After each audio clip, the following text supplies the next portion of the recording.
Hello everyone, welcome to break time classes. इस video में हम यूपी पीसीएस आरओ एआरओ का जो 2021 वाला पेपर हुआ था उसको कंप्लीट कवर करेंगे। और ये प्री वाला पेपर है, तो जैसा कि आपने अब तक सुन ही लिया होगा कि कितना टफ पेपर आया था और देखा भी होगा क्योंकि रिसेंट में अब पेपर आने वाला है इसका। जैसा कि पिछले नोटिफिकेशन में कहा गया था कि अक्टूबर के पहले हफ्ते में आ जाएगा, लेकिन अभी नहीं आया। लेकिन जब भी आएगा ये कभी भी आए, उसके बाद ज़्यादा जो है टाइम नहीं मिलता है। तो आप इसी तरह से अपनी तैयारी चालू करिए कि अगले कुछ ही दिनों में पेपर होने वाला है, ये मान के चलिए अपने दिमाग में रहता है, तो तैयारी जो है ज़्यादा अच्छी हो पाती है।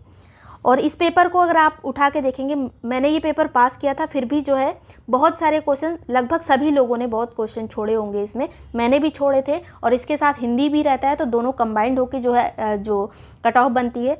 तो इसमें जो है आपको वो क्वेश्चन नहीं गलत करने हैं जो सबको आ रहे होते हैं, और थोड़ा बहुत एक्स्ट्रा आप कर देंगे तो कट ऑफ पार होता है। और पेपर टफ रहता है तो बहुत लोगों को क्वेश्चन छोड़ने पड़ते हैं। तो आप अभी देखेंगे इसमें कि बहुत सारे क्वेश्चन ऐसे सर के ऊपर से निकल जाते हैं और कहीं पे लगता है इसका आंसर भी कहीं पे भी नहीं लिखा है, तो उनको छोड़ना ही पड़ेगा आपको। एग्ज़ाम में भी ऐसी चीज़ें आएंगी जो आपको छोड़नी पड़ेंगी।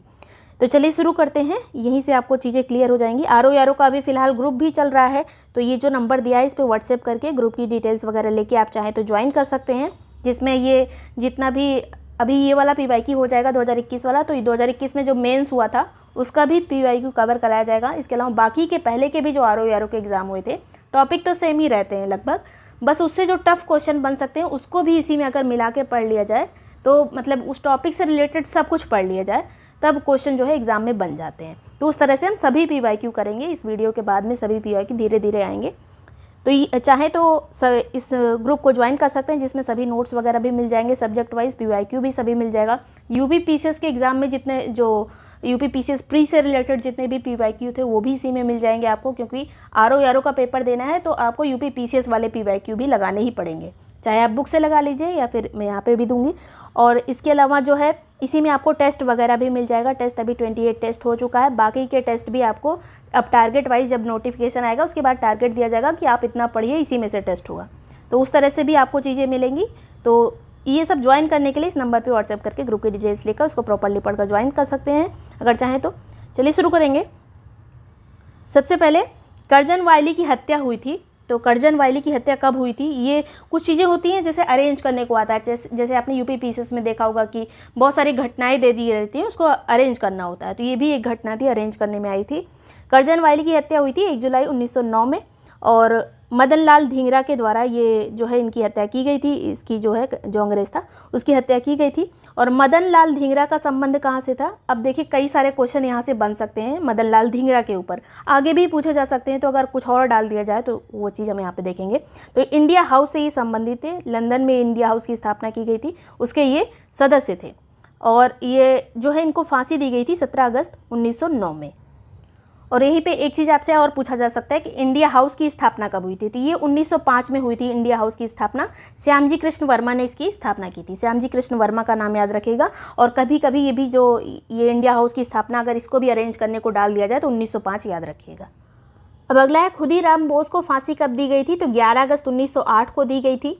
अब थोड़ा बहुत आपके दिमाग में ईयर जरूर चलना चाहिए, चाहे डेट चले या नहीं, ईयर जरूर चलना चाहिए। और किस केस में हुई थी इनको फांसी? तो मुजफ्फरनगर कांड में हुई थी। मुजफ्फरनगर बम कांड एक हुआ था, उसी के सिलसिले में इनको फांसी दी गई थी, जिसमें जो है इन्होंने और प्रफुल्ल चाकी ने मिलकर जो है न्यायाधीश किंग्सफोर्ड को मारने की जो योजना बनाई थी, इसीलिए इनको पकड़ा गया था और फांसी दी गई थी। और सबसे कम उम्र में फांसी खुदीराम बोस को ही मिली थी। कहा जाता है कि 18 साल 18 महीने 18 दिन के थे उस टाइम जब इनको फांसी दी गई थी। तो ये याद रखिएगा खुदीराम बोस को किस केस में? मुजफ्फरनगर बम कांड केस में। नेक्स्ट बात करेंगे केसरी समाचार पत्र, ये कब जारी किया गया था? तो मराठी भाषा में था केसरी, 1881 में जारी किया गया था।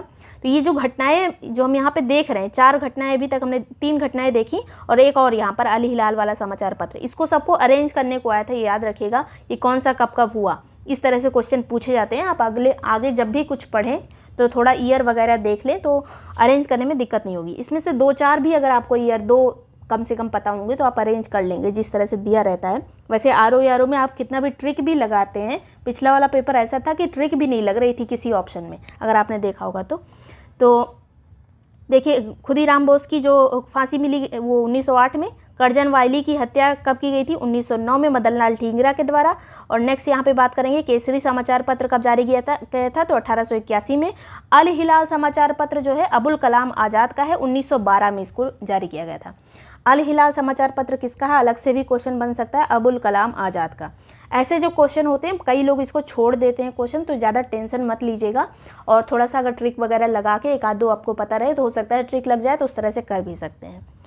नेक्स्ट बात करेंगे, यहाँ पे दो चीज़ों की तो पता ही होना चाहिए आपका, ये पहला दूसरा ही वाला ईयर, इसलिए मैं बार बार कह रही हूँ ईयर पे मतलब फोकस करना है। नेक्स्ट है उत्तर प्रदेश में आज़ादी तक मतलब 1947 तक कितने अधिवेशन हुए थे टोटल? तो 9 अधिवेशन हुए थे।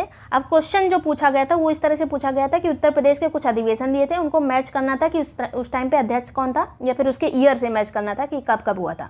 लेकिन इसी वाले क्वेश्चन के अंतर्गत हम सभी चीज़ें देख लेंगे कि यूपी में कितने अधिवेशन हुए, कब हुए, कहाँ हुए, कौन अध्यक्ष था। तो 1947 तक जो है 9 अधिवेशन उत्तर प्रदेश में हुए थे, जिसमें सबसे ज़्यादा बार जो है इलाहाबाद और लखनऊ में हुए थे। इलाहाबाद में 3 बार, लखनऊ में 3 बार, तीन बार जो है यहाँ पे सबसे ज़्यादा हुए। इलाहाबाद में कब कब हुआ था? तो 1888 में हुआ था एक अधिवेशन, जिसके अध्यक्ष थे जॉर्ज यूल। 1888 वाले अधिवेशन के अध्यक्ष जॉर्ज यूल थे, जो कि पहले अंग्रेज अध्यक्ष थे। फिर 1892 में WC बनर्जी अध्यक्ष बने, इलाहाबाद का ही अधिवेशन था ये। और ये WC बनर्जी आपको याद होगा 1885 में जब कांग्रेस की स्थापना हुई थी, जो पहला अधिवेशन हुआ था उसके भी अध्यक्ष थे ये। तो 1892 में ये फिर से बने थे WC बनर्जी। फिर 1910 में जो है विलियम वेडरबर्न अध्यक्ष बने इलाहाबाद अधिवेशन में ही। तो यहाँ पे देखिए 2 बार अंग्रेज ही बने, एक तो 1888 में इलाहाबाद वाले में और एक तो 1910 में इलाहाबाद वाले में ही। तो इन दोनों में अंग्रेज हो गए, इलाहाबाद में 2 बार। फिर बीच में जो है WC बनर्जी हैं, 1888, 1892, फिर 1910। फिर लखनऊ में 3 बार हुआ था, 1899 में रमेश चंद्र दत्त इस टाइम पे अध्यक्ष थे, 1899 में। रमेश चंद्र दत्त के बारे में एक चीज़ और याद रखिएगा कि ये प्रसिद्ध अर्थशास्त्री थे। एक तो दादाबाई नौरोजी प्रसिद्ध हैं अर्थशास्त्र के मामले में, एक रमेश चंद्र दत्त। फिर जो है 1916 में अंबिका चरण मजूमदार अध्यक्ष बने थे, अंबिका चरण मजूमदार। और इस अधिवेशन के बारे में एक चीज़ और याद रखिएगा, लखनऊ वाले 1916 वाले, इसी में नरम दल और गरम दल एक साथ आ गए थे। इसी में कांग्रेस का अधिवेशन और जो मुस्लिम लीग का अधिवेशन जो है एक साथ हुआ था लखनऊ में ही 1916 में। इस टाइम पे अध्यक्ष कौन थे? अंबिका चरण मजूमदार। फिर जो है जवाहरलाल नेहरू अध्यक्ष बने थे, कब? 1936 में। 1936 के लखनऊ अधिवेशन के अध्यक्ष कौन थे? जवाहरलाल नेहरू। तो 3 बार लखनऊ में हुआ था, 99 में, 1899 में, 1916 और 1936। बनारस में एक बार अधिवेशन हुआ था, ये याद ही रखना है, 1905 में हुआ था, गोपाल कृष्ण गोखले इसके अध्यक्ष थे। इसके अलावा कानपुर में हुआ था 1925 में, जिसकी अध्यक्ष थी सरोजनी नायडू। फिर मेरठ में एक बार हुआ था आज़ादी के पहले 1946 में, जिसके अध्यक्ष थे JB कृपलानी। तो इतने जो है अधिवेशन जरूर याद रखने हैं, इनमें से क्वेश्चन पूछे ही जाते हैं। नेक्स्ट बात करेंगे निजामाबाद, जो कि आजमगढ़ में एक सिटी टाइप का, कस्बा टाइप का है। तो वहाँ की ब्लैक पॉटरी को जो है GI टैग मिला है। अभी उस टाइम पे 2 तरह की पॉटरी जो है चर्चा में थी जब ये एग्ज़ाम हुआ था। तो लगभग लोगों ने जो है इसका आंसर खुर्जा पॉटरी लगाया था, लेकिन जो आंसर था वो निजामाबाद की ब्लैक पॉटरी थी, क्योंकि खुर्जा पॉटरी को भी GI टैग मिला था, जो कि मिला था खुर्जा के लिए। खुर्जा को GI टैग मतलब खुर्जा पॉटरी के लिए मिला था, और निजामाबाद को जो मिला था वो ब्लैक पॉटरी के लिए मिला था। तो थोड़ा सा GI टैग वगैरह पढ़ लीजिएगा। नेक्स्ट बात करेंगे लहुरा देव। लहुरा देव जो है ये संत कबीर नगर में स्थित है। ये चावल के साक्ष्य यहाँ से सबसे प्राचीनतम साक्ष्य चावल के यहीं से प्राप्त हुए हैं, संत कबीर नगर में स्थित है। और सबसे प्राचीन कृषि के साक्ष्य भी यही कहे जाते हैं। लगभग 9000 से 8000 ईसा पूर्व का ये टाइम है जबकि ये चावल प्राप्त हुए हैं।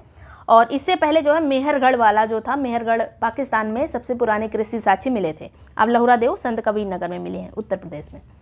नेक्स्ट बात करेंगे दादा भाई नौरोजी द्वारा ईस्ट इंडिया एसोसिएशन की स्थापना कब की गई थी? तो 1866 में की गई थी, लंदन में। 1866 में लंदन में ईस्ट इंडिया एसोसिएशन की स्थापना दादा भाई नौरोजी ने की थी।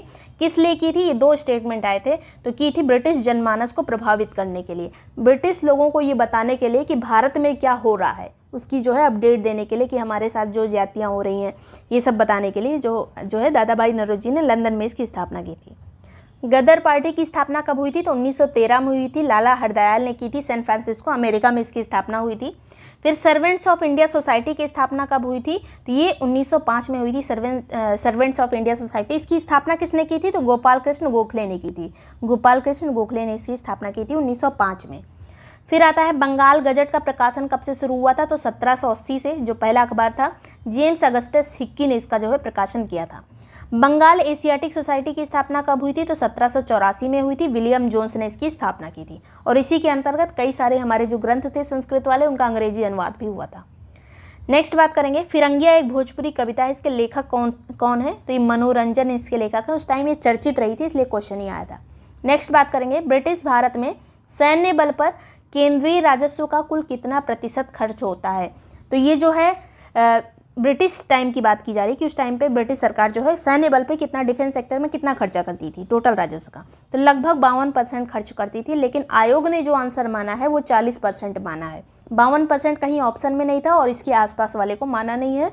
तो कुछ ऐसे आंसर आपको मिलेंगे, एक आध दो भी और भी मिलेगा जो आयोग ने अलग माना था, लेकिन जो इसका कोई जो है सही करके भी नहीं आया था और रिज़ल्ट आया था ऐसे ही, मतलब शायद उन्होंने रिज़ल्ट जब जारी किया हो तो सही करके जारी किया हो, लेकिन जो है कोई ऐसा खुल के कुछ आया नहीं था इसका। तो कुछ आपको क्वेश्चन ऐसे मिलेंगे जिसको टैकल करने के लिए आपको तैयार रहना पड़ेगा। कुछ गलत ऐसा मिलेगा, उसके लिए आप कुछ कर भी नहीं सकते, तो इतना तैयार रखिए, अपना मानसिक रूप से एकदम तैयार रहिए। नेक्स्ट बात करेंगे, 2023-24 बजट में रक्षा मंत्रालय को आवंटन जो है कितना किया गया है, ये भी जान लीजिए यहीं पे। अगर क्वेश्चन बन जाए तो 2023-24 में हमारे वर्तमान में कितना किया गया है, तो 5.94 लाख करोड़ जो है रक्षा मंत्रालय को दिया गया है। 5.94 लाख करोड़ रुपए, जो कि कुल बजट का कितना परसेंट है, तो 13.18%, लगभग 13% जो है इस बार बजट में इसको रक्षा क्षेत्र को आवंटित किया गया है। अगर पूछा जाए रक्षा क्षेत्र में हमारे जीडीपी का इस बार कितना आवंटित किया गया है, तो 1.93%, 1.93%। नेक्स्ट बात करेंगे, जल विहार का मेला कहाँ लगता है, तो बुंदेलखंड एरिया में लगता है जल विहार मेला। बटेश्वर मेला पश्चिमांचल में लगता है। जो है क्वेश्चन जो आया था मैचिंग में आया था और इसी तरह से लिखा था पश्चिमांचल, और इसी तरह से मतलब एक ही चीज़ लिखा था, पूर्वांचल पश्चिमांचल इस तरह से लिखा था। बुंदेलखंड कोई एकदम स्पेसिफिक नहीं लिखा था किसी शहर का नाम। तो बटेश्वर मेला पश्चिमांचल में लगता है, मुख्यतः यागरा में लगता है। अगर आ जाए तो बलदेव छठ का मेला, ये जो है यही वाला एक गलत युग्म था, तो ये फाइंड आउट करना था उसमें, इसमें पूर्वांचल लिखा हुआ था, लेकिन बलदेव छठ जो है पूर्वांचल में नहीं होती है, ये जो है पश्चिमी क्षेत्र में होती है, जैसे मथुरा, नोएडा, हरियाणा में भी बलदेव छठ मनाया जाता है, ये मेला लगता है।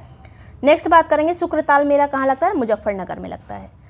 नेक्स्ट है शुक्रताल, एक ताल भी है, झील भी है, जो कि मुजफ्फरनगर में ही है, वहीं पर ये मेला लगता है। किस वर्ष वर्तमान उत्तर प्रदेश का संपूर्ण क्षेत्र बंगाल प्रेसिडेंसी से अलग करके आगरा प्रेसिडेंसी के अधीन आया था, तो 1833 में। इसके अलावा कुछ और चीज़ यहाँ पे याद रखिए, जो उत्तर प्रदेश के अलग अलग नाम चेंज हुए थे कई बार, तो उत्तर पश्चिमी प्रांत इसका नाम रखा गया था 1836 में, यही 4-5 याद रखिए। उत्तर पश्चिमी प्रांत 1836 में, उत्तर पश्चिमी आगरा एवं अवध का प्रांत जो है इसको कहा गया था 1877 में। ईयर याद रखिए, पहला वाला 36 है, फिर दूसरा वाला 77 है। फिर है संयुक्त प्रांत आगरा और अवध, 1902 में इसका नाम हो गया था, 1902 में संयुक्त प्रांत आगरा एवं अवध। फिर संयुक्त प्रांत, ये वाला बहुत पूछा जाता है, संयुक्त प्रांत कब इसका नाम हुआ था, तो 1937 में, संयुक्त प्रांत 1937 में। फिर उत्तर प्रदेश कब हुआ था, तो 24 जनवरी 1950 को। 24 जनवरी को हम इसीलिए उत्तर प्रदेश दिवस के रूप में मनाते हैं। प्रयागराज के किले पर अंग्रेजों का अधिकार कब से हो गया था पूरी तरह से, तो 1797 से हो गया था। नवाबों से जो है जो प्रयागराज का किला था वो छीन गया था और अंग्रेजों ने यहाँ पर छावनी वगैरह तैनात कर दी थी, मतलब सेना अपनी यहाँ पर रख दी थी। नेक्स्ट बात करेंगे, 18वीं शताब्दी में कंपनी की शानो शौकत का स्थानीय प्रतिनिधि कौन होता था, तो दरोगा को यहाँ पर स्थानीय जो रूप से सब चीज़ें देखने के लिए जो है दरोगा को रखा गया था, तो दरोगा एक पद हुआ करता था स्थानीय रूप से। भारत में मीठे पानी की सबसे बड़ी झील कौन सी है, तो वुलर झील है सबसे बड़ी मीठे पानी की। खारे पानी की सबसे बड़ी जो है चिल्का है, और ये एक तरह की लैगून झील भी है। ये क्वेश्चन आते ही आते हैं, आप इसको अच्छे से देख लीजिए। खारे पानी की सबसे बड़ी झील जो है चिल्का है और ये लैगून झील है। अगर पूछा जाए खारे पानी की सबसे बड़ी अंतःस्थलीय झील कौन सी है, लैगून झील वो होती है जो सागर के किनारे होती है, और सागर का पानी जब अंदर आ जाता है, बीच में ज़मीन हो जाती है, सागर और इस झील के बीच में थोड़ी बहुत ज़मीन रह जाती है, तब इसको लैगून झील कहा जाता है। और खारे पानी की अंतःस्थलीय पूछा जाए तो सांभर झील है, जो कि राजस्थान में स्थित है। चिल्का जो है ये उड़ीसा में स्थित है, वुलर जम्मू कश्मीर में है। सीमांत किसान किसको कहा जाता है, तो 1 हेक्टेयर से कम जिसकी ज़मीन रहती है उसको सीमांत किसान कहा जाता है। सबसे ज़्यादा भारत में जो है पूरे सीमांत किसान ही हैं, क्योंकि इनके पास सबसे कम ज़मीन है, और ये जो है 68% लगभग जो है सीमांत किसान है, जिनकी भूमि 1 हेक्टेयर से कम है। लघु किसान किसको कहा जाता है, जिसकी ज़मीन जो है 1 से 2 हेक्टेयर के बीच में रहती है। अर्ध मध्यम किसान किसको कहते हैं, जिसकी ज़मीन 2 से 4 हेक्टेयर के बीच में होती है। फिर मध्यम किसान उसको कहते हैं जिसकी ज़मीन 4 से 10 हेक्टेयर के बीच में होती है, और बड़े किसान उसको कहा जाता है जिसकी ज़मीन 10 हेक्टेयर से भी ज़्यादा होती है। सबसे ज़्यादा जो पूछा जाता है क्वेश्चन वो सीमांत किसान वाला पूछा जाता है कि किसके मतलब सीमांत किसान किसको कहा जाएगा, और क्वेश्चन भी यही पूछा गया था। मैंने ये सब लिख दिया है लेकिन क्वेश्चन यही पूछा गया था कि सीमांत किसान किसको कहा जाएगा जिसकी ज़मीन 1 हेक्टेयर से कम होगी। लघु 1 से 2 हेक्टेयर, ये भी पूछ लिया जाए अगर तो याद रखिएगा लघु कृषक 1 से 2 हेक्टेयर। बड़े किसान जो है वर्तमान में कितने हैं, तो बहुत कम है, 0.57% जो है, लगभग 0.57 जो है बड़े किसान हैं जिनकी ज़मीन 10 हेक्टेयर से ज़्यादा है। महिला समृद्धि योजना ये कब आई थी, तो 1993 में आई थी। महिला स्वशक्ति योजना कब आई थी, 1998 में आई थी। महिला साम्राज्य योजना कब आई थी, तो 1989 में आई थी, ये 1989 में। फिर राष्ट्रीय पोषाहार मिशन योजना 2001 में आई थी। तो ये जो है इसका जो पूछा गया था, एक आध इसमें गलत था, वही अरेंज वगैरह करना था या फिर सही गलत बताना था, युग में कौन सा गलत है। तो ये सभी आप पढ़ लीजिए। महिला समृद्धि योजना जरूर याद कर लीजिए, सब नहीं याद रहती उस टाइम पे जो योजना आए, जरूरी नहीं आपको याद हो, लेकिन लूसेंट में जितनी पुरानी वाली योजना दी गई हैं, जो मोदी सरकार के पहले मतलब सन 2000 के पहले वाली जो योजनाएं दी गई हैं एक लाइन से एक लिस्ट में, उसको बहुत अच्छे से रट लीजिए, क्योंकि उनमें से कुछ ही योजना आ जाती हैं और थोड़ा सा ट्रिक वगैरह लगा के अगर एक आध दो पता होगा तो हो सकता है क्वेश्चन सॉल्व हो जाए। नेक्स्ट बात करेंगे, प्रथम पंचवर्षीय योजना किस मॉडल पर आधारित थी, तो हेरोल्ड डोमर मॉडल पर। द्वितीय वाली महालनोबिस मॉडल पर, तृतीय वाली एस चक्रवर्ती मॉडल पर, और चौथी वाली अशोक रुद्र मॉडल पर आधारित थी। ये मतलब चारों जो मॉडल हैं इसको याद रखिएगा, हेरोल्ड डोमर और महालनोबिस, उसके बाद एस चक्रवर्ती भी याद रखिएगा, अशोक रुद्र भी। नेक्स्ट बात करेंगे, 8वीं अनुसूची में भाषाएं कितनी है टोटल, तो 22 भाषाएं। प्रारंभ में कितनी थी, तो 14 भाषाएं थी। क्वेश्चन जो पूछा गया था वो उसका आंसर ही पूरा गलत दिया गया था। उसमें कहा गया था निम्न में से कौन सी 8वीं अनुसूची में शामिल नहीं है, कौन सी भाषा, तो उसमें जो है संथाली को सही आंसर माना गया था, लेकिन संथाली भी इन भाषाओं में शामिल है। तो ये पूरा जो है जितने भी ऑप्शन थे सभी इसमें शामिल थे, इस तरह से ये क्वेश्चन था। तो एक चीज़ इसमें याद रखिएगा कि सिंधी भाषा को कब इसमें शामिल किया गया था, तो 21वां संविधान संशोधन था 1967। कभी कभी ये पूछ लिया जाता है कि अरेंज करने में डाल दिया जाता है कि सिंधी भाषा को डाला गया कब, उसके बाद इस भाषा को कब डाला गया, इन सबको अरेंज करिए। तो सिंधी भाषा को 1967 में डाला गया था 21वें संविधान संशोधन के द्वारा। फिर कोंकणी, मणिपुरी और नेपाली को जो है 71वें संविधान संशोधन के तहत डाला गया था 1992 में। कोंकणी, मणिपुरी और नेपाली, मतलब 2-4 बार पढ़िए, आपको एक शब्द लेंगे एक भी याद रहेगा तो अगला वाला अपने आप याद आता चला जाएगा अगर 4 बार पढ़ लेंगे आप। फिर बोडो डोगरी मैथिली संथाली, बोडो डोगरी मैथिली संथाली ये 92वें संविधान संशोधन के द्वारा ऐड की गई थी सन 2003 में। तो ये याद रखिएगा 67, 92, 2003। नेक्स्ट है यहाँ पर ये 4 अनुच्छेद हैं, इसमें चारों में यही चीज़ बोला गया है कि राज्य सूची पर भी संसद कानून बना सकता है, लेकिन उसके जो ये अनुच्छेद दिए गए हैं कौन कौन से आधार पर बना सकता है वो यहाँ पे देखना है। तो अनुच्छेद 249 के तहत राष्ट्रहित में संसद जो है राज्य सूची पर कानून बना सकता है। अगर राज्यसभा ये पारित कर दे तो संसद जो है राज्य सूची के विषय पर भी कानून बना सकता है। वैसे कानून बनाने की शक्ति केवल संघ सूची के लिए है उनको, और या फिर समवर्ती सूची के लिए, लेकिन राज्य सूची पर भी तभी बना सकता है 249 के तहत। फिर 250 में क्या लिखा है, तो आपात की स्थिति में संसद को राज्य सूची पर कानून बनाने की शक्ति प्राप्त है। आपातकाल अगर लगाओ तब भी जो है संसद कानून बना सकता है राज्य सूची पर। 252 में क्या लिखा है, तो 2 या 2 से अधिक राज्यों के लिए उनकी सहमति पर कानून बनाने की शक्ति संसद को होगी। 252 में कहा गया है कि अगर राज्य 2 या 2 से अधिक राज्य बोलने की पर्टिकुलर सब्जेक्ट पे कानून बना दिया जाए, राज्य सूची का सब्जेक्ट हो, तो संसद जो है कानून बना सकती है, लेकिन वो सभी राज्यों पर लागू नहीं होंगे। जिसने जिसने कहा है कि बना दो, मतलब कानून बनाने के लिए आग्रह किया है, उसी के लिए वो कानून लागू होगा। अगर बाकी राज्य चाहें तो उसको अपना सकते हैं, लेकिन उनके ऊपर कोई मतलब फोर्सफुली अप्लाई नहीं किया जा सकता। ये चीज़ याद रखिएगा, 252 के तहत है ये। फिर अनुच्छेद 253 क्या कहता है कि अंतर्राष्ट्रीय समझौते की स्थिति में, अब क्वेश्चन जो आया था वो यही आया था 253 वाला, और लोगों मतलब 249 वाला ही सबको याद रहता है, 253 बहुत कम लोगों को याद रहता है। तो 253 जो है अंतर्राष्ट्रीय समझौतों को प्रभावी बनाने के लिए राज्य सूची पर संसद जो है कानून बना सकती है। ये किस अनुच्छेद के तहत कहा गया है, तो 253 के तहत कहा गया है। यही क्वेश्चन था अंतर्राष्ट्रीय समझौतों वाला, जब संसद कानून बना सकती है 253। तो ये चीज़ पढ़ लीजिएगा अच्छे से। नेक्स्ट यहाँ पे बात करेंगे, राज्य विधानमंडल की बैठक आयोजित करने के लिए गणपूर्ति जो कोरम कहा जाता है वो कितना होता है। राज्य विधानमंडल की बात की जा रही है, ये संसद की बात नहीं की जा रही।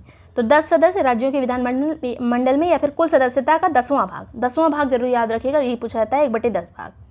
नेक्स्ट बात करेंगे, दक्षिण एशिया देश के दक्षिण एशियाई देशों के लिए जो 6 सूत्री कार्यक्रम पेश किया गया था, उसको पेश करने वाले हमारे प्रधानमंत्री कौन थे?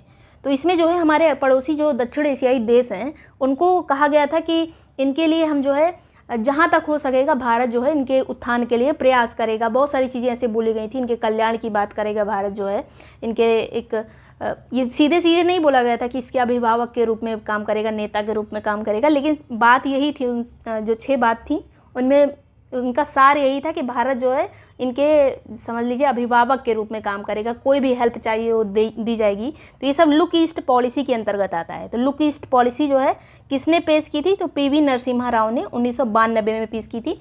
और वर्तमान में जो बीजेपी गवर्नमेंट की जो लुक ईस्ट की जगह पे एक्ट ईस्ट पॉलिसी अब आ गई है। तो look east PV Narasimha Rao ने 1992 में पेश की थी। नेक्स्ट बात करेंगे, 6 सूत्री कार्यक्रम भी इसको कहा जाता है, यही क्वेश्चन आया था, याद रखिएगा। रबड़ जो है ये कहाँ मैच करने को आया था? तो रबड़ जो है थाईलैंड में बहुत ज़्यादा उत्पादित होती है, कहवा ब्राज़ील में, जैतून जो है स्पेन में और गन्ना ब्राज़ील में। तो ये मैच करना था, तो कर ही लेंगे आप शायद। नेक्स्ट बात करेंगे, प्रस्तावना में न्याय कितने प्रकार के हैं? न्याय 3 प्रकार के दिए गए हैं। अब सभी चीज़ यहाँ पे देख लीजिए, क्वेश्चन न्याय वाला आया था। 3 तरह के न्याय दिए गए हैं, सामाजिक, आर्थिक और राजनीतिक। इसके अलावा कोई भी शब्द आ जाए उसके न्याय नहीं मिले हैं। 3 तरह के, सामाजिक, आर्थिक और राजनीतिक। फिर जो है धार्मिक वगैरह मत लिखिएगा। फिर आता है प्रस्तावना में स्वतंत्रता कितने तरह की दी गई है? तो 5 तरह की स्वतंत्रता दी गई है इसमें। अब पूरी आप प्रस्तावना पढ़ेंगे तो यही शब्द आएंगे उसमें। तो 5 तरह की स्वतंत्रता कौन कौन सी है? विचार, अभिव्यक्ति, धर्म, विश्वास और उपासना। विचार, अभिव्यक्ति, धर्म, विश्वास और उपासना, इसके अलावा कोई भी शब्द आए उसके लिए स्वतंत्रता नहीं दी गई है। नेक्स्ट बात करेंगे, समानता जो है 2 प्रकार की दी गई है, प्रतिष्ठा और अवसर की समानता। तो ये तीनों जो है पॉइंट बहुत अच्छे से देख लीजिए, बार बार अलग अलग चीज़ें इसी में से पूछ ली जाती हैं। अगला यहाँ पर वादे की भूमि या फिर लैंड ऑफ प्रॉमिस किसको कहा जाता है? तो मिंडनाओ को कहा जाता है। अति उपजाऊ भूमि है ये, यहाँ पे तूफान वगैरह कम आते हैं, कृषि हमेशा अच्छी होती है, इसीलिए फिलीपींस का एक दक्षिणी द्वीप है ये, आइलैंड है ये मिंडनाओ, तो फिलीपींस का है। और यहाँ पे देखिए हर तरह की खेती होती है। फिलीपींस में आपने सुना होगा कि जो चावल का जो अनुसंधान केंद्र भी है, वैश्विक जो अनुसंधान केंद्र है, यहीं पर स्थित है। तो इसको वादे की भूमि या फिर लैंड ऑफ प्रॉमिस कहा जाता है। नेक्स्ट है देश। ये क्वेश्चन अब ये देख के ज़्यादा टेंशन में मत आइएगा, जब ये क्वेश्चन आया होगा एग्ज़ाम में तो किसी को नहीं आता होगा, हमको भी नहीं आता था ये, और मैंने शायद छोड़ दिया हो, याद नहीं है अभी, मतलब कि इसमें लगाया था कि नहीं। तो ऐसे क्वेश्चन जो है छोड़ दिए जाते हैं, ये जब एक बार आके चले जाते हैं आँख के सामने से तभी वो याद हो पाते हैं। जब एक बार नहीं आता है, एग्ज़ाम में गलत करके आते हैं, वापस आते हैं, फिर देखते हैं, फिर अगला जो एग्ज़ाम होता है उसमें अगर आ जाता है वो क्वेश्चन तो सौभाग्य की बात है। तो इसीलिए प्रीवियस ईयर पढ़ा जाता है। नेक्स्ट बात करेंगे, देश और राजधानी। एंटीगुआ और बारमूडा, इसकी राजधानी क्या है? तो सेंट जॉन्स है। जितने भी छोटे छोटे द्वीप हैं, जो कैरेबियन कंट्रीज़ हैं, छोटे द्वीप हैं, जो उत्तरी अमेरिका दक्षिणी अमेरिका के बीच में छोटे देश हैं, या फिर प्रशांत महासागर में जो छोटे छोटे देश हैं, तो उनकी राजधानी ज़रूर से ज़रूर याद रखिए। और जो अफ्रीका में, जो अफ्रीका ऐसे बनता है ना, अफ्रीका में इस जगह पे जो देश हैं, अफ्रीका में यहाँ वाले जो देश हैं छोटे छोटे, उसको ज़रूर याद रखिएगा उनकी राजधानी।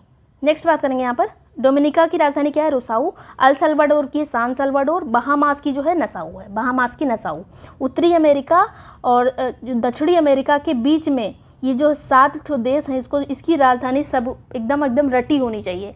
और कौन सा इसमें से एक ऐसा देश है जिसकी सीमा प्रशांत महासागर से नहीं लगती, एक ऐसा देश है जिसकी सीमा अटलांटिक महासागर से नहीं लगती है। तो ये सब चीज़ जो है जब तक आप मैप नहीं देखेंगे समझ में नहीं आएगा। और मैप के लिए आप चाहे तो वीडियो भी देख सकते हैं, मेरा ऑल कॉन्टिनेंट वाला मैपिंग का वीडियो है, ब्रेक टाइम क्लासेस डाल के ऑल कॉन्टिनेंट डालिएगा मैपिंग, तो आ जाएगा। और मैंने आपको ग्रुप में भी दे दिया, अगर आप उस ग्रुप में होंगे, पेड ग्रुप में होंगे, तो उसको चाहें तो वहाँ से भी पढ़ सकते हैं, एक साथ मैंने दे दिया सभी नोट्स।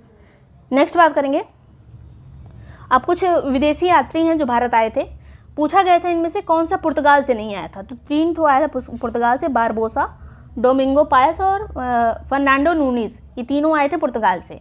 विदेशी यात्री हैं ये। इनमें से बारबोसा और डोमिंगो पायस जो हैं ये कृष्णदेव राय के दरबार में आए थे लगभग 1510 से 16 के बीच में, बारबोसा और डोमिंगो पायस। फिर फर्नांडो नूनीज जो है ये आया था अच्युत राय के दरबार में, ये भी विजयनगर के थे, विजयनगर के ही राजा थे, तुलु वंश के। और अच्युत राय भी जो है ये तुलु वंश का था, और ये आया था 1535 में, ये बाद में आया था। थोड़ा सा अगर अरेंज करने वगैरह को आ जाए तो बारबोसा डोमिंगो पायस पहले आए थे, सभी 16वीं शताब्दी में आए थे। अब 16वीं शताब्दी का मतलब जो है 1600 के पहले का होता है, 1600 के पहले मतलब 1501 से लेकर 1599 तक को 16वीं शताब्दी कहा जाता है। तो ये जो सभी हैं ये सभी आए थे 16वीं शताब्दी में। फिर नेक्स्ट बात करेंगे पीटर मुंडी जो है ये इटली से आया था। पीटर मुंडी लगभग 1630 से 34 के बीच में शाहजहाँ के दरबार में ही आया था पीटर मुंडी। अगला है यहाँ पर गुरु नानक देव के उत्तराधिकारी कौन बने थे, जिनको इन्होंने नियुक्त किया था, वो थे लहना। लहना इनका पहले का नाम था और बाद में इनका नाम रखा गया था अंगद देव। ये गुरु नानक ने ही अंगद इनका नाम रखा था, बाद में जब ये गुरु बने तो गुरु अंगद देव। तो ये चीज़ याद रखना है, लहना बने थे। मुगल बादशाह द्वारा नियुक्त अंतिम बंगाल सूबेदार कौन था, तो ये था मुर्शीद कुली खां। मतलब मुगल बादशाह ने इसको अपॉइंट किया था, बाकी बाद में जो बनने लगे थे बाद में जो है अंग्रेज़ों की वजह से ही बनते थे, आपस में जो है स्वतंत्र हो गए थे। ये तो आपस में बनते थे या फिर अंग्रेज जिसको जो है नियुक्त कर देते थे वो बनते थे। वंशानुगत यहाँ पे प्रणाली चालू हुई थी मुर्शीद कुली खां के बाद। इसके जो इसको जो ये जिसको चाहे वही बनता, या फिर ये मर जाता तो जिसका मन करे इन्हीं के परिवार में कोई बन जाता था लड़ बड़ के।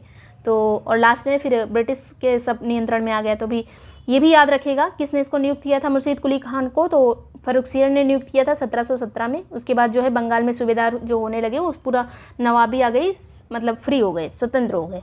मुर्शीद कुली खां के बाद कौन बना था बंगाल का सूबेदार या फिर नवाब कहा जाएगा, सुजाउद्दीन बना था, फिर सरफराज खां बना था, फिर अली वर्दी खान बना था, फिर सिराजुद्दौला बना था। सिराजुद्दौला के टाइम पे प्लासी का युद्ध हुआ था 1757 में।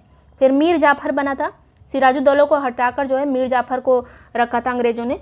फिर मीर कासिम बना था जिसके टाइम पे बक्सर युद्ध हुआ था 1764 में। फिर इसको फिर हटाने के बाद फिर मीर जाफर को रखा था फिर से अंग्रेज़ों ने। मीर जाफर जो था चापलूस टाइप का था, इसीलिए अंग्रेज जो है इसी को अपॉइंट करते थे, मीर जाफर को।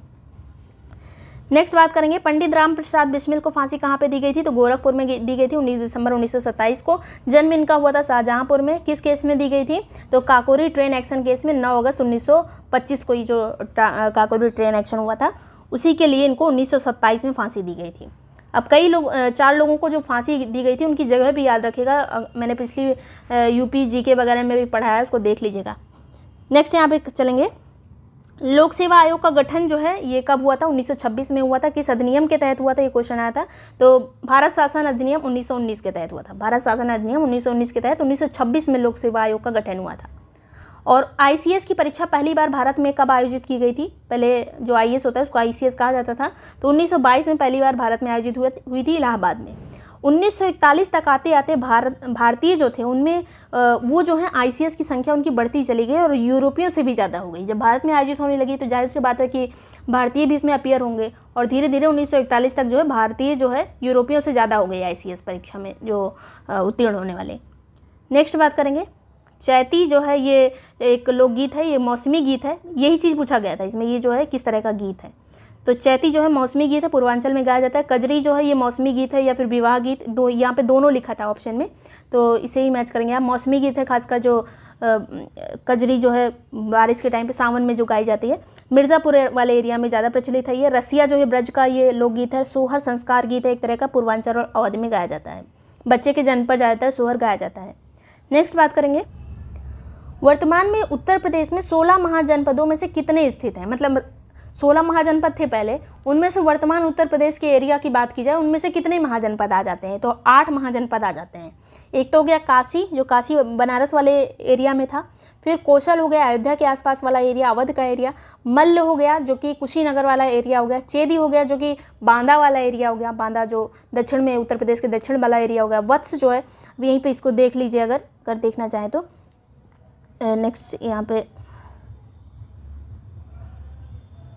ये उत्तर प्रदेश हो गया, तो काशी यहाँ पे हो गया। अगर मेंस वगैरह में यूपीपीसीएस मेंस वगैरह में आप बनाना चाहें तो बना सकते हैं, और दिमाग में इमेज रहती है जल्दी याद होता है।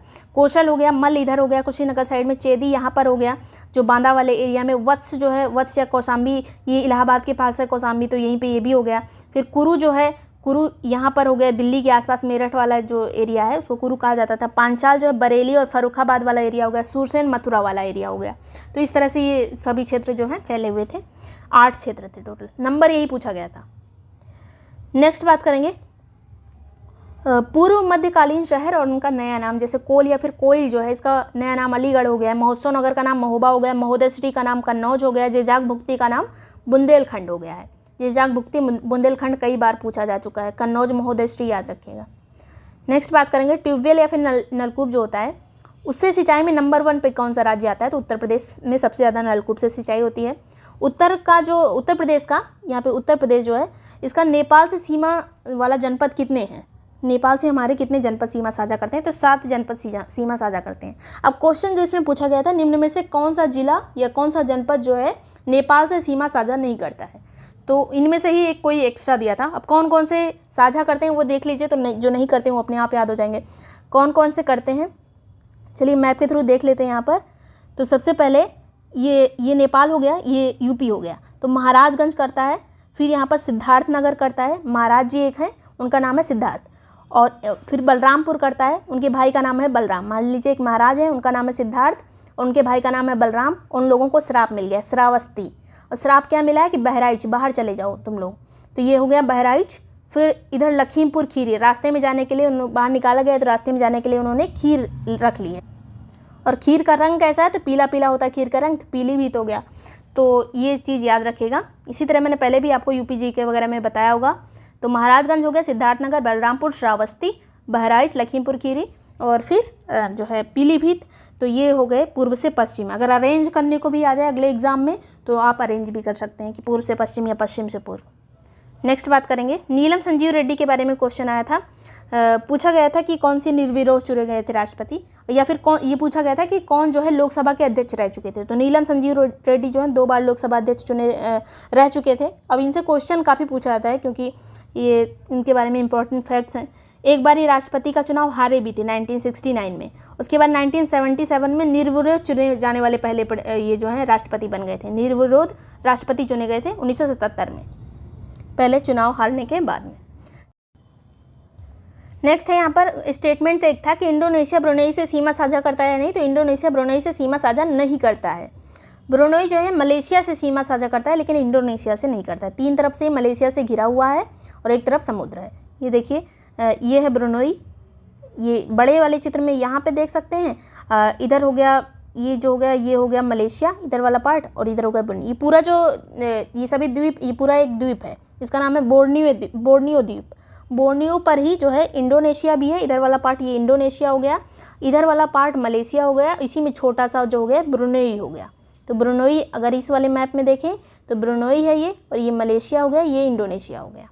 तो ये मलेशिया से तो सीमा साझा करता है लेकिन इंडोनेशिया से नहीं करता है। नेक्स्ट बात करेंगे, अब कुछ यात्री आए थे, फायान हुएनसांग इत्सिंग अलमसूदी। तो फायान हुएनसांग इत्सिंग तो आए थे चीन से, अलमसूदी आया था अरब से, अरब क्षेत्र से आया था। कब आया था? ये जो है इसका टाइम पीरियड जो है अरेंज करना था या फिर मैच करना था। तो पहले फायान आया था किसके टाइम पे? चंद्रगुप्त द्वितीय के टाइम पे आया था। 399 से 414 ईस्वी के टाइम पे आया था। फेनसांग जो है हर्षवर्धन के टाइम पे 629 से लेकर 645 ईस्वी के समय आया था। फिर इत्सिंग जो है चाइना से ही आया था 671 से 94 के बीच में। अलमसूदी जो है ये अरब से आया था लगभग 915 से 916 के बीच में, काफ़ी बाद में ही आया था। और ये आया था गुर्जर प्रतिहार शासक जो महिपाल था उसके दरबार में गया था अलमसूदी। नेक्स्ट है यहाँ पर नासिरुद्दीन खुसरो शाह एक व्यक्ति था। उसके समय में शाही महल जो होते थे वहाँ पर हिंदू देवी देवताओं की पूजा होती थी। तो ये पूछा गया था किसके समय पे जो है दरबार में हिंदू देवी देवताओं की पूजा होती थी। तो नासिरुद्दीन खुसरो शाह के टाइम पे, और ये खिलजी वंश का अंतिम शासक था, ये भी याद रखिएगा। नेक्स्ट बात करेंगे, साम्राज्य की सीमा निगरानी के लिए विशेष सेना को किसने रखा था?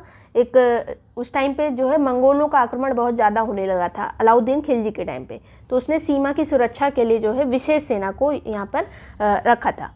नेक्स्ट बात करेंगे, तामरिया, मुंडा, बिरहोर, ओरांव, खरिया, ये सब जो हैं कहाँ की जनजातियाँ हैं? तो ये सब झारखंड की जनजातियाँ हैं। जो क्वेश्चन पूछा गया था वो तामरिया जनजाति के बारे में पूछा गया था कि कहाँ की जनजाति है, तो झारखंड की है। नेक्स्ट है यहाँ पर गर्म पानी के कुछ झरने हैं और किस राज्य में स्थित है? कुछ ही गर्म पानी के झरने फेमस हैं इंडिया में, तो वो लगभग सभी आपको पता होना चाहिए। तो यहाँ पर हिमाचल प्रदेश इन्हीं में से कई बार आ जाता है घुमा फिरा के, एक आध दो इसमें का दे दिया रहता है, एक दो अलग, तो इसी से हो जाएगा आपका। हिमाचल प्रदेश में जो है मणिकर्ण गर्म पानी का झरना है, उड़ीसा में है तप्पा पानी, महाराष्ट्र में है वजेश्वरी और राजस्थान में है नारायणी। ये सब जो है गर्म पानी के झरने हैं और सबका नाम आपको एकदम रटा होना चाहिए। अगर दोबारा आ जाए तो इनमें से एक आध तो जरूर रहेगा। हिमाचल प्रदेश मणिकर्ण, उसके बाद उड़ीसा तप्ता पानी, महाराष्ट्र वजेश्वरी, राजस्थान नारायणी। नेक्स्ट है लोहा इस्पात संयंत्र कुछ थे और ये किस नदी के किनारे स्थित है, ये पूछा गया था। तो बोकारो जो है दामोदर नदी के किनारे स्थित है। जमशेदपुर स्वर्ण रेखा और खरकई नदी के किनारे है। भद्रावती भद्रा नदी के किनारे है। इसके अलावा एक भिलाई भी पूछा गया था, तो भिलाई किसी नदी के किनारे नहीं है, तो ये नदी से काफ़ी दूर है, इसलिए जो है वही वाला जो है युग्म गलत था।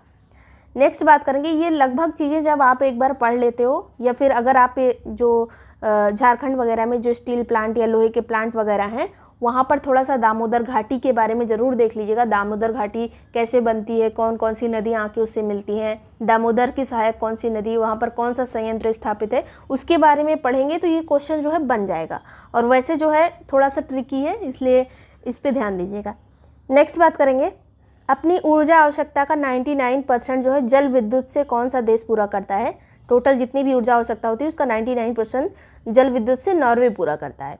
और 100% जो है जल विद्युत पर आधारित है पराग्वे। पराग्वे कहाँ का कंट्री है, किस कॉन्टिनेंट का, तो दक्षिणी अमेरिका का है। और जो है यहाँ पे आपने देखा होगा कि अमेज़न नदी की बहुत सारी सहायक नदियाँ हैं जहाँ पे झरने वगैरह बनते हैं, तो इस वजह से यहाँ पे जल विद्युत जो है 100% जल विद्युत से ही पूरा होता है इनका काम। भारत में जल विद्युत का योगदान कितना है, टोटल जो जितना भी विद्युत लगती है तो 11 से 12% केवल। नेक्स्ट बात करेंगे, अपने अगर पूछा जाए कि अगर नवीकरणीय ऊर्जा जो होती है, अगर जो जीवाश्म ईंधन को छोड़ के बाकी की जो ऊर्जा होती है उनमें से सबसे ज़्यादा योगदान सौर ऊर्जा का होता है, तो ये चीज़ अगर आ जाए तो लिखेगा। नेक्स्ट बात करेंगे, भारतीय अर्थव्यवस्था का सबसे बड़ा स्रोत कौन सा है, तो सेवा सेक्टर, मतलब जो सर्विस सेक्टर है उसका सबसे बड़ा योगदान होता है हमारे राजस्व का। सरसों के तेल में तेल की मात्रा बढ़ाने में क्या उपयोगी होता है, सरसों से अगर तेल निकालना हो तेल की मात्रा कैसे बढ़ेगी, अगर उसमें सल्फर होगा ज़्यादा। अगला है यहाँ पर, मकड़ियों द्वारा उत्पादित रेशम क्या कहलाता है, तो इसको कहते हैं गोसामर रेशम। इरी रेशम होता है, टसर रेशम होता है, मूंगा रेशम होता है, और ये गोसामर रेशम जो मकड़ी से निकलता है।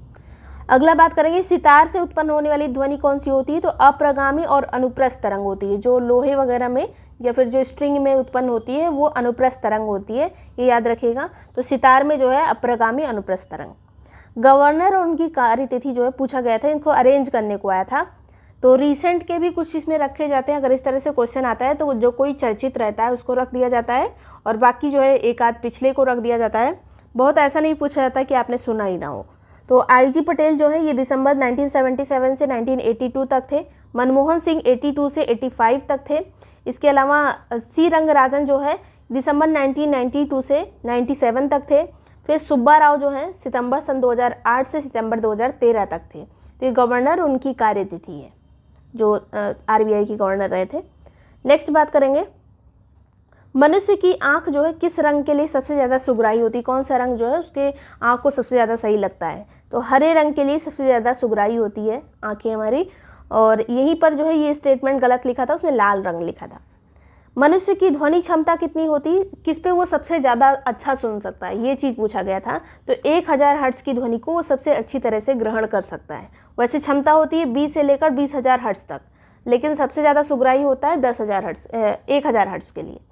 सुनने की दृढ़ता हमारी कितनी होती है, तो 1/10 सेकंड। अगर इससे कम समय तक अगर कोई ध्वनि हमारे कान पे रुकती है तो वो हमें सुनाई नहीं देगी। अगर कोई ध्वनि जैसे 1 जो सेकंड का 10वां भाग होता है उसी उतनी देर में ही कोई दूसरी ध्वनि भी हमारे कान पे पहुंच जाए तो दोनों मिक्स हो जाएंगी, अलग अलग हम उसको नहीं कर पाएंगे। तो 1/10 सेकंड जो है इंपॉर्टेंट होता है कोई चीज़ सुनने के लिए। दृष्टि की दृढ़ता को कितनी होती है, अगर हम कोई चीज़ देखते हैं वो हमारे आँख पे जो है 1/16 सेकंड में, मतलब सेकंड के 16वें भाग तक जब तक नहीं रहता है तब तक जो है हमें वो दिखाई नहीं पड़ता, उसका प्रतिबिंब हमारी आँखों पर नहीं बनता है। तो ये चीज़ याद रखिएगा। नेक्स्ट बात करेंगे, हाइड्रोजन सल्फाइड प्रदूषक का मुख्य स्रोत क्या है, तो सड़े हुए जो सामान होते हैं वनस्पति वगैरह, पशु पदार्थ या फिर जो भी चीज़ें हैं, तो उससे हाइड्रोजन सल्फाइड जो है प्रदूषक निकलता है। सभी अमीनो अम्ल वाले खाद्य पदार्थ कौन कौन से हैं, अगर इस तरह से क्वेश्चन आया, अमीनो अम्ल जो है 20 तरह के अमीनो अम्ल होते हैं जो प्रोटीन में, तो अगर उसमें नॉनवेज वाला कोई ऑप्शन दिया रहे तो वही टिक करिएगा, क्योंकि उसी में सबसे ज़्यादा होते हैं। जितने टाइप के अमीनो अम्ल होते हैं उसी में होते हैं। और जो सोयाबीन वगैरह है, दालें वगैरह, इसमें प्रोटीन बहुत ज़्यादा होता है, लेकिन कुछ कुछ अमीनो अम्ल जो अलग से लिए जाते हैं इसमें नहीं होते हैं। तो अंडा, मशरूम, मछली वगैरह हो, अंडा और मछली अगर ये दिख जाए तो अमीनो अम्ल वाला यही ऑप्शन सही माना जाता है। तो यहाँ पे अंडा करेक्ट था। नेक्स्ट बात करेंगे, वैसे मशरूम में भी होता है, बीन्स में भी होता है, लेकिन ये ऑप्शन नहीं था, अंडा ही इसमें से ऑप्शन था चारों में से। नेक्स्ट बात करेंगे, उत्तर प्रदेश की कुल जनसंख्या में कार्यबल कितना है, तो 23.7% जो है टोटल कार्यबल है। भारत में जैव विविधता हॉटस्पॉट कौन कौन से हैं, पूछा गया था निम्न में से कौन सा जैव विविधता हॉटस्पॉट है, तो सभी देख लीजिए यहीं पर। पश्चिमी घाट है, इंडो वर्मा क्षेत्र है, हिमालय क्षेत्र है और सुंडालैंड है। सुंडालैंड में हमारा निकोबार द्वीप भी आ जाता है और उधर इंडोनेशिया के भी कुछ द्वीप आ जाते हैं, तो ये हो गया सुंडालैंड। और ये जो जैव विविधता हॉटस्पॉट शब्द किसने यूज़ किया था सबसे पहले, तो नॉर्मन मायर्स ने किया था 1988 में। अगला यहाँ पर गंडक नदी उत्तर प्रदेश में प्रवाहित नहीं होती, पूछा गया था निम्न में से कौन सी नदी उत्तर प्रदेश में प्रवाहित नहीं होती है, तो गंडक इसमें प्रवाहित नहीं होती है। गंडक जो है नेपाल से निकलती है और उत्तर प्रदेश की सीमा भी, उत्तर प्रदेश और बिहार की सीमा भी बनाती है थोड़ी दूर तक, महाराजगंज वाले एरिया में, और उसके बाद बिहार में चली जाती है, उत्तर प्रदेश में नहीं बहती। उत्तर प्रदेश में जो ऑप्शन और थे कि हिंडन बहती है, सोन बहती है, शारदा बहती है, गंडक नहीं बहती।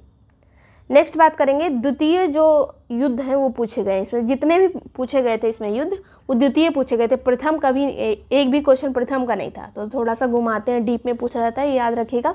तो आंग्ल मैसूर युद्ध द्वितीय कब हुआ था, तो 1780 से 1784 के बीच में हुआ था। द्वितीय आंग्ल फ्रांसीसी युद्ध कौन सा कब हुआ था, तो 1750 से 54 के बीच में हुआ था, इसको कर्नाटक युद्ध भी कहा जाता है। द्वितीय आंग्ल मराठा युद्ध कब हुआ था, तो 1803 से 1805 के बीच में हुआ था। 1802 भी इसको कभी कभी कहा जाता है, सालवाई की संधि वगैरह जो हुई थी। फिर द्वितीय आंग्ल अफगान युद्ध कब हुआ था, तो 1878 से 1880 के बीच में हुआ था। तो यही पूछा गया था द्वितीय सबके। तो ये जितने भी युद्ध हैं ये आपको मिल जाएंगे, जो एक युद्ध और संधि वाला वीडियो है, ब्रेक टाइम क्लासेस डाल के सर्च करिएगा युद्ध और संधि, तो सभी तरह के युद्ध आपको मिल जाएंगे वहीं पर और सभी तरह की संधि भी मिल जाएंगी। मैंने ये नोट्स भी ग्रुप में भेज दिया, अगर आप वहाँ से भी चाहें तो इसको ज़रूर पढ़ लीजिएगा, सभी युद्ध संधि उसमें मोस्ट इंपॉर्टेंट है। नेक्स्ट बात करेंगे, बनारस विद्रोह 1780 से 81 के बीच में हुआ था, अंग्रेजों के खिलाफ ये विद्रोह हुआ था, राजा चेत सिंह ने इसका नेतृत्व किया था। यही पूछा गया था किसने नेतृत्व किया था, तो राजा चेत सिंह ने, वारेन हेस्टिंग के टाइम पे ये विद्रोह हुआ था। अगला यहाँ पे बात करेंगे, भीतरगांव मंदिर कहाँ पर स्थित है, तो कानपुर में स्थित है।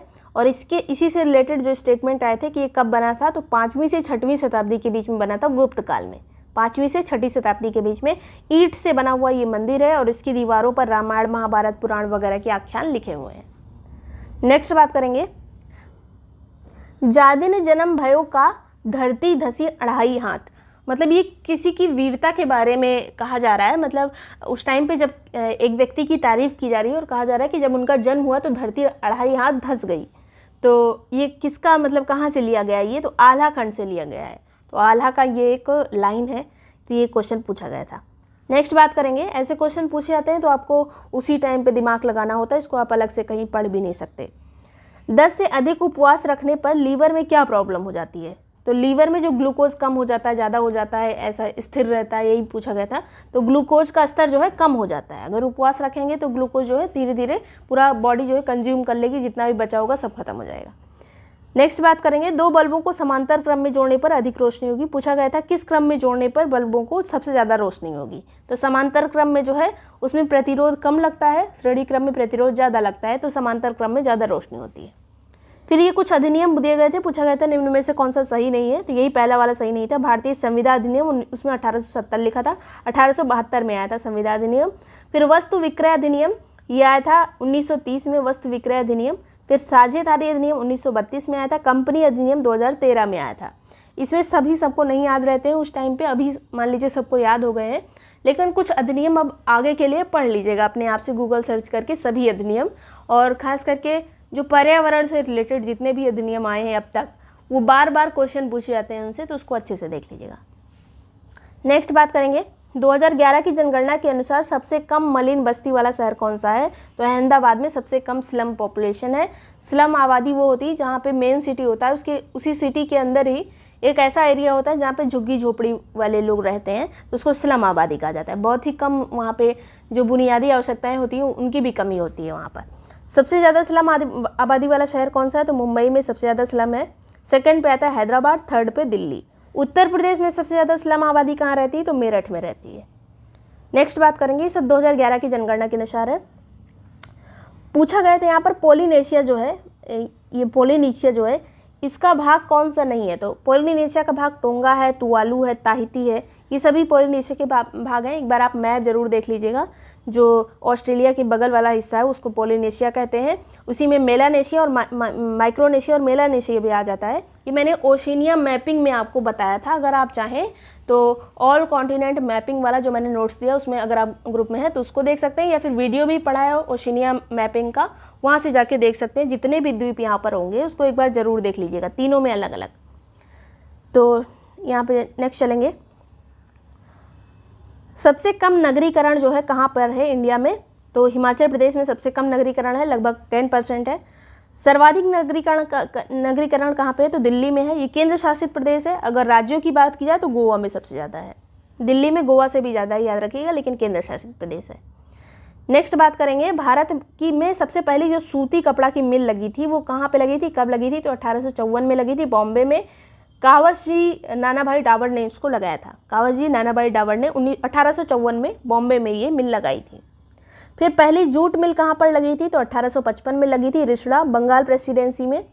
फिर पहली बार जो है स्टील उत्पादन कब हुआ था, तो 1874 में हुआ था। आयरन वर्क्स कंपनी ने इसको लगाया था और ये 2 जगह लगी थी, कुल्टी झरिया में और बर्नपुर पश्चिम बंगाल में। चीनी मिल जो पहले स्थापित हुई थी वो प्रतापपुर देवरिया में 1903 में स्थापित हुई थी। तो ये जो जितने भी उत्पादन हुए थे पहले कब हुए कब बाद में हुए, तो ये चीज़ देख लीजिएगा। और मैं ये सब कराऊंगी भी, पहले भी बहुत सारी चीज़ें इसमें से कराई हैं, लेकिन इसको एक बार फिर से देखिएगा, ये अरेंज करने को आया था। चूना पत्थर से क्या प्राप्त करते हैं, तो सीमेंट मिलती है। कॉपर से जो है बिजली का सामान बनता है। बॉक्साइट से हवाई जहाज का सामान बनता है। मैंगनीज से इस्पात बनता है।